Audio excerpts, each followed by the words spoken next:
Сәлеметсіздер ме? Бүгін мен сіздерге әйел бақыты гүлі туралы айтатын боламын. Бұл гүл орыс тілінде женское счастье деп аталынады. Ғылыми атауы спатифилум деп аталынады. Негізгі өсетін жері Оңтүстік Америка және Батыс Азия.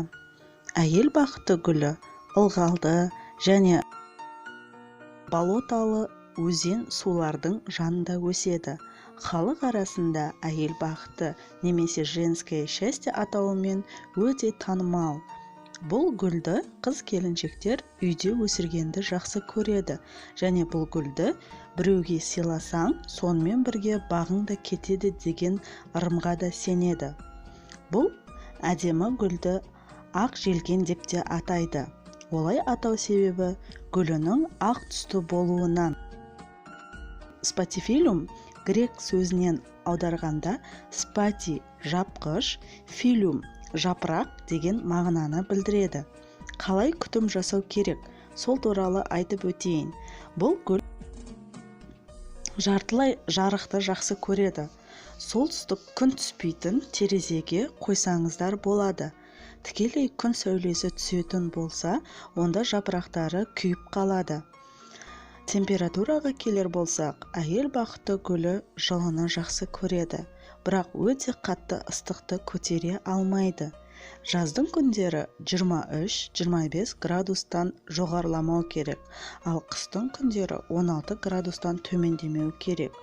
Бұл гүлге үнемі ылғалдылықты сақтап тұру керек. Үй жағдайында үнемі су бүркіп тұру қажет. Дембедем жылы душ жасап тұрғанда өте пайдалы. Спатифилум құнарлы, жұмсақ, жартылай қышқыл топырақты жақсы өседі.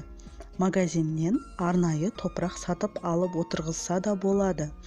Бұл гүл суды жақсы көреді, бірақ үнемі шылқылдатып суды құя беруге де болмайды. Тамыры шіріп кетеді. Суды беткі топырағы кепкен соң барып құю қажет. Қатты су құйып тастауға да, қатты топырағын кептіріп тастауға да болмайды. Қандай су құю керек? Жылы 1-2 тәулік тұндырылған немесе жаңбыр және қардың еріген суын құю керек. Көктемнен күзге дейін тыңайтқыш құямыз. Жасыл жапырақтарына арналған және минералды немесе гүлдейтін гүлдерге арналған тыңайтқыштар құйса болады. Тыңайтқышты 10 күнде бір құямыз. Көп құйып қойсақ, жапырақтарында қара дақтар пайда болады. Гүлдеріңіз әдемі болып өссе берсін. Назарларыңызға рахмет. Егер видео ұнаса, лайк басыңыз. Каналға жазылып, қоңыраушаны басуды ұмытпаңыз. Сау болыңыздар.